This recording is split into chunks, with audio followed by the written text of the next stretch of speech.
Los anfibios, del griego ambas vidas o ambos medios. Esto referido al medio acuático cuando son larvas y al medio terrestre una vez llegando a la adultez. En este grupo tenemos a 7.492 especies descritas hasta el momento. Lamentablemente, el 41% de estas especies están en peligro de extinción. Son una clase de animales vertebrados anamiotas, lo que quiere decir que no tienen alguna membrana que lo envuelva cuando es un embrión, como los aniones, que se conocen. Esto sufre una transformación durante su desarrollo denominada metamorfosis, en la cual algunas especies pasarán de su estado juvenil a un estado adulto. Estos se alimentan principalmente de artrópodos y otros invertebrados, claramente de tamaño más pequeño. Algunas especies pueden secretar toxinas por su piel, como mecanismo de defensa ante depredadores. Por lo regular, estos presentan un dimorfismo sexual. Los gimnofiones o gimnofiona, del griego serpiente desnuda, debido a su parecido en apariencia con las serpientes, por ende de que muchas personas a veces se las pueden confundir, o también llamadas cecilias. Son anfibios grandes sin patas con forma de lombriz, principalmente de regiones tropicales húmedas, exhibiendo un estilo de vida fosorial al vivir bajo el suelo. Algo gracioso es que podemos observar que su cabeza se asemeja mucho a la de un emoji serio.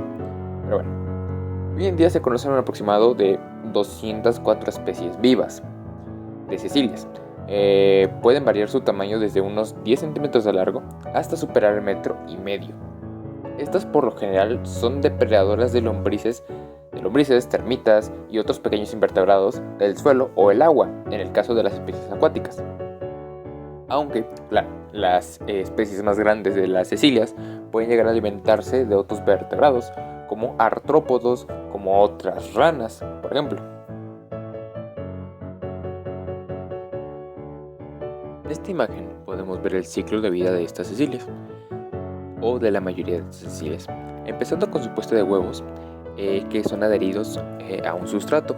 Por lo regular pueden ser raíces de plantas, manglares incluso pueden llegar a ser, dependiendo pues, obviamente la ubicación donde se encuentran. Que estos huevos se encuentran dentro del agua, en la parte, están en la fase pues, acuática, ¿no? Estos pasan a volverse huevos, más como todos los conocemos. Después que estos al final de cuentas tienen un cuidado parental bastante fuerte por parte de pues los padres, ¿no? Al final de estos huevos salen las larvas de Cecilia, como podemos ver en imagen 4. Estas posteriormente pasarán por la metamorfosis para convertirse en adultos.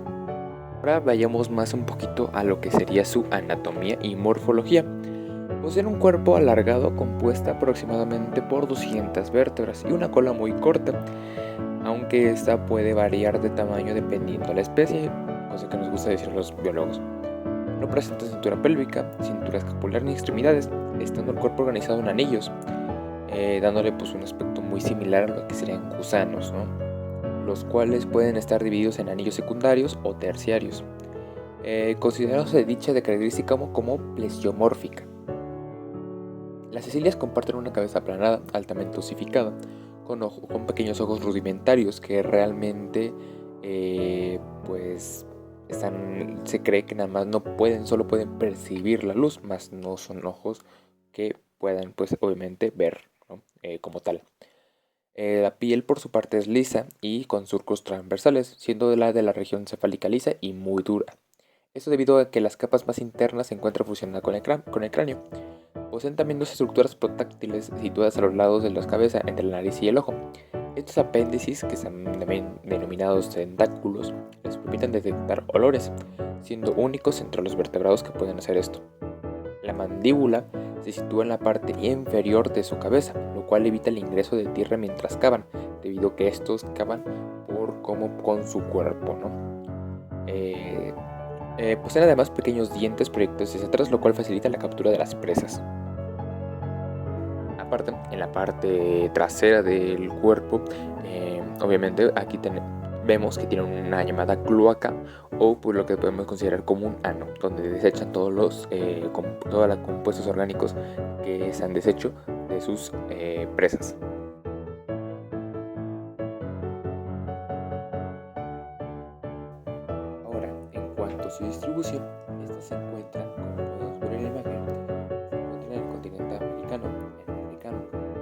India y en la Indochina. Como podemos ver, tiene una cierta tendencia a estar siempre en costas o cerca del mar.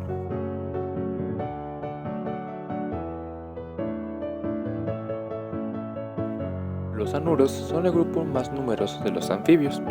Se estima que existen unas 6.608 especies, repartidas en 54 familias. Pero, ¿quiénes conforman los anuros? Los anuros están conformados por lo general que son coloquialmente conocidos como ranas y sapos, que realmente son muy parecidas entre ellos. La mayoría de estos pasan su vida en el agua en su proximidad, y su tamaño puede variar desde unos escasos 8.5 milímetros, como es el caso de especies del género Eleuterodactylus, hasta tallas que superan los 30 centímetros, destacándose la rana Goliat, el anuro más grande del mundo.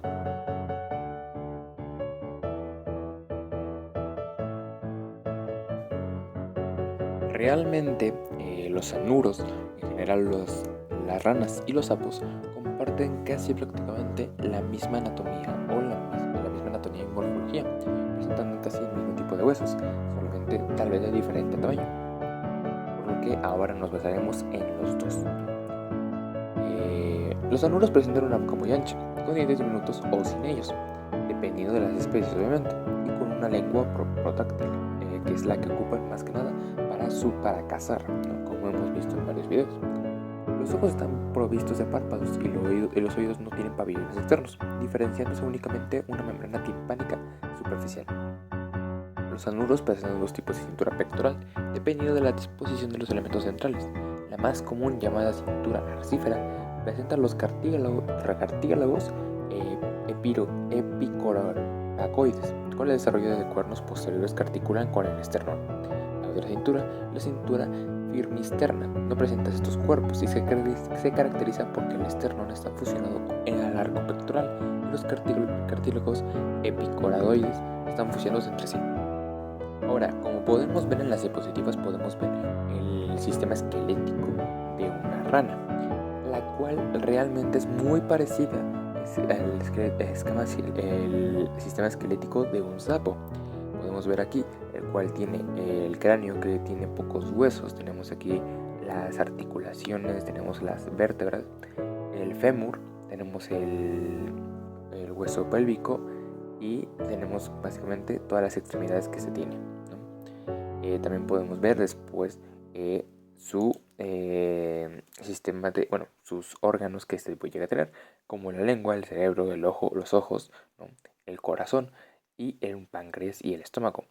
Realmente aquí es donde podemos ver, pues esto es bastante común verlo y muchas veces se queda muy grabado la disección que se hace luego a las ranas, ese clásico experimento que realmente nunca hemos hecho, pero que pues ese clásico experimento de diseccionar a una rana.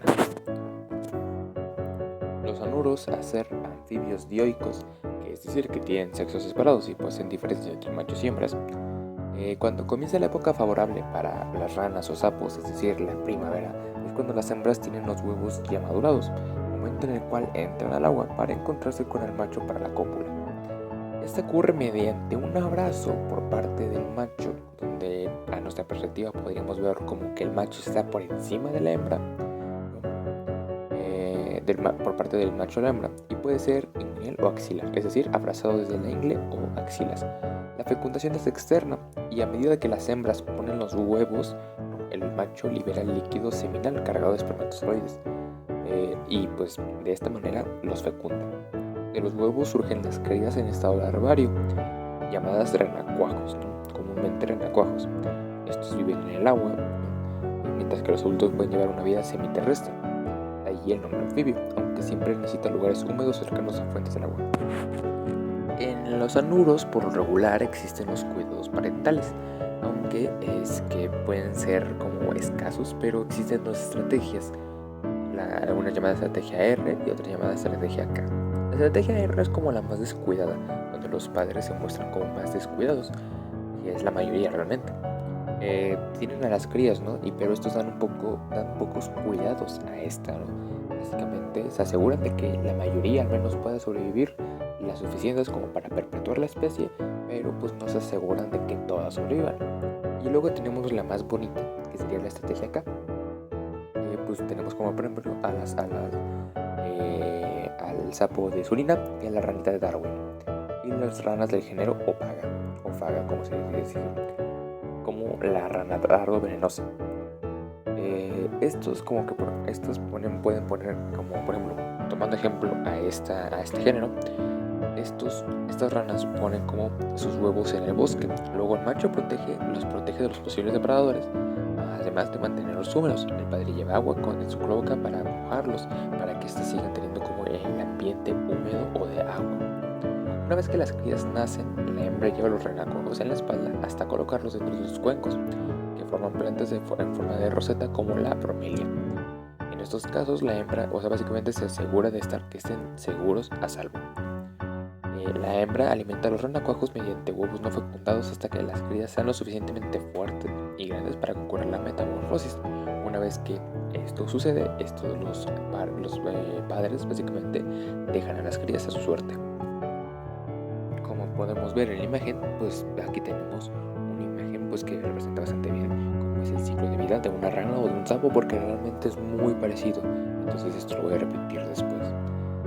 La fase embrionaria, en la cual tenemos a los huevos que son fecundados por el macho por fecundación externa, los cuales se convierten en embriones, que al final estos llegan a convertirse en los llamados renacuajos, ¿no? Esta es la fase de metamorfosis, donde pues básicamente la metamorfosis básicamente es como todos estos procesos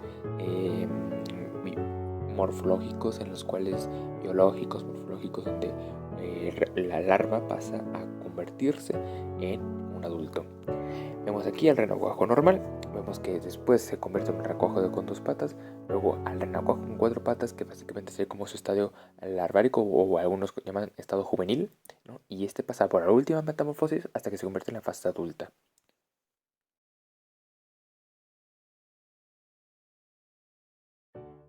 Ahora, con el sapo. Con el sapo podemos ver básicamente que prácticamente es lo mismo que con la rana. Realmente no tienen grandes diferencias, que en un momento mencionaré cuáles son las diferencias que los separan de un sapo a una rana, ¿no? Pero básicamente morfológicamente, anatómicamente, en ciclo de vida también son prácticamente lo mismo. Podemos ver que el sapo comparte casi prácticamente todas las órganos de comparte prácticamente todos los órganos y casi la misma distribución de una rana, y en su forma esquelética de igual manera. Su ciclo de vida también es de la misma manera: fase embrionaria, fase de metamorfosis y la fase adulta, ¿no? Casi de la misma manera como podemos ver en el anterior ejemplo. Ahora, que si nos queremos ir a ver más o menos cuáles son las diferencias entre el sapo y rana, algunas de las diferencias más notorias o más como que a la vista, más sencillas de cierta manera, una es que el sapo tiene las patas más cortas que la rana, ¿no? Dos es que el sapo tiene verrugas y la rana tiene la piel lisa. Básicamente como que el sapo tiene la piel más rugosa, más como rugosa, ¿no? Y tercero, las ranas son más alargadas que los sapos. Básicamente son más largas, pero los sapos son más anchos, básicamente son más anchos. Por eso su distribución de sus órganos son como más anchos, en vez de la rana, que es más como de arriba hacia abajo, y de los sapos son como de izquierda a derecha, como puedes ver. Ahora, sí, los dos son anfibios, obviamente, pero las ranas viven un poquito más cerca del agua y los sapos viven más en la tierra. Ojo, esto no quiere decir que los sapos no son acuáticos, que tampoco quieren estar en el agua. No, significa que básicamente ellos pues prefieren un poquito más la tierra y pues viven un poco más en ese ambiente que en el agua, que son las ranas.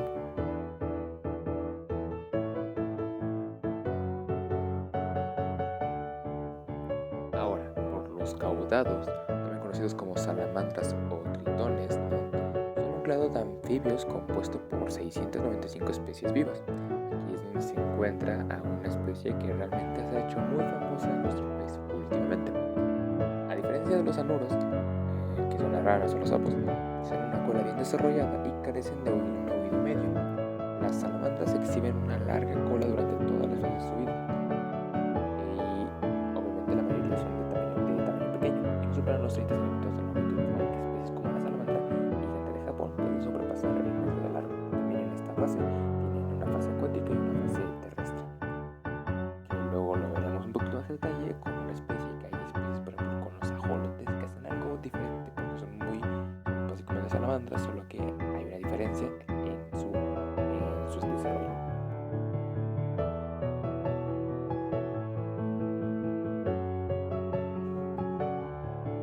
Ahora, vámonos por la parte de morfológicamente y anatómicamente. Viéndolo desde este punto de vista, podríamos decir que las salamandras o los caudados simplemente son como ranas muchísimo más largas, ¿no? Más parecidas a lagartijas, que son más largas porque vemos como a los sapos y a las ranas como anchitas, como si fueran circulitos.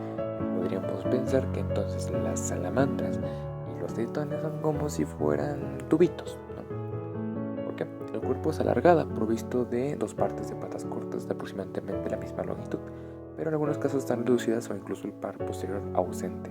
Poseen cráneos anchos y planos, como las propias ranas, con huesos parietales fusionados y provistos de dientes curvados. Presentan una cintura pélvica en su mayor parte cartilaginosa, careciendo de una cintura escapular dérmica. Las larvas son similares a los adultos y poseen dientes en ambas mandíbulas. A diferencia de las ranas, las salamandras estas no tienen oído medio. Como podemos ver en la primera imagen, o como pudimos ver en la primera imagen, o vemos en la imagen, básicamente sí podemos apreciar que hay una de allí diferencia. Si bien las hembras y los machos son iguales prácticamente, podemos ver algo diferente. Es que los machos tienen testículos, o testes, la verdad es que no sé cómo se pronuncia eso, pero tienen esas dos partes que al final la hembra no posee. También, ahora, si vamos por su parte esquelética, podemos ver que básicamente es prácticamente lo mismo que pues una rana, que el esqueleto de una rana o un sapo. Es prácticamente lo mismo, solamente que muchísimo más alargado. Ahora, yéndonos por el ciclo de vida. El ciclo de vida es muy parecido también al de los alnuros. Sí, es muy parecida a pues, los alnuros, ¿no? Pero hay diferencias aquí. Si bien en varios grupos la fertilización puede ser externa, también hay otros grupos que pueden tener la fertilización interna, debido a que algunos machos pueden tener un órgano copulador. Ellos exhiben un desarrollo larvario antes de la edad adulta, como presencia de branquias externas que son posteriormente sustituidas por pulmones. Un gran número de salamandras presentan pedomorfosis, en cuyo caso se retienen características del estado larval. Aunque existen especies como el ajolote en que esta metamorfosis última, en la que pasa de ser un estado juvenil a un estado adulto, no ocurre de una forma regular, apareciendo aspectos propios del adulto en la fase larvaria que puede prolongarse de forma irregular. ¿A qué nos referimos con esto? ¿No? O sea, básicamente que, como podemos ver en esta imagen, en este ciclo de vida, vemos que pues, empieza con los huevecillos en el sustrato, que podría ser una raíz de manglar, básicamente puede ser en el sustrato, que puede ser madera, pues son fertilizados, ya sea que sean puestos ya fertilizados por una fertilización interna o el macho los fertiliza. Después está el embrión, que pasa por otro estado de metamorfosis, en el cual pasa a una cría en desarrollo, pasa a una larva inmadura, otro proceso de metamorfosis, y luego pasa a pues, por lo que se llamaría, lo que nosotros conocemos como un ajolote, pero al final de cuentas simplemente es una salamandra juvenil, que pues lo más normal sería que pasara a ser una salamandra adulta como se conoce. Pero ¿qué pasa con los ajolotes que nosotros conocemos? Hay algunas especies, ¿no?, como el ajolote mexicano, que en vez de pasarse a ser adulto, básicamente su estado adulto ya lo tiene, ya es un ajolote. O sea, su estado juvenil es su estado adulto, solamente que más pequeño, como hemos visto con otras especies de otros grupos, ¿no?, de vertebrados y invertebrados, que básicamente su estado juvenil es el mismo estado, es lo mismo que el estado adulto, solamente que más pequeño. Es lo mismo que pasa con el ajolote, no pasa y no pierde estas crestas que tiene en su cabeza, esta cola, y básicamente se mantiene en el agua, no se vuelve terrestre, sigue como una respiración branquial, y solamente se vuelve más grande, y ya así es como el ajolote mexicano tiene esa forma. Por eso, a pesar de ser una salamandra, pues tiene esa forma.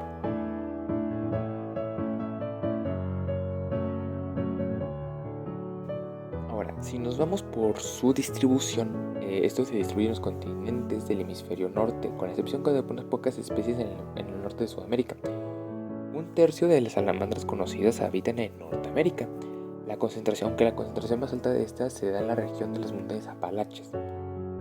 Estas usualmente pues llegan a vivir mucho por los bosques, ¿no? Pero pues obviamente siempre cercanas al agua porque pues son medio semiacuáticas, ¿no? Como podemos ver esto con la imagen, pues obviamente confirma mucho que estas se prefieren mucho el hemisferio norte al hemisferio sur, con algunas pocas excepciones donde se van un poquito más abajo, como podemos ver aquí en la parte asiática, podemos ver un poquito de China, y en la parte de América podemos ver un poquito de algunas zonas como Brasil, una pequeña zona de Brasil, Colombia, Ecuador, Perú y pues nada más. Y acá tocaría Bolivia, pero son portas muy pocas. Realmente la mayoría de estas salamandras se encuentran en Norteamérica, en Europa y en gran parte de Rusia, casi toda la parte norte de Rusia.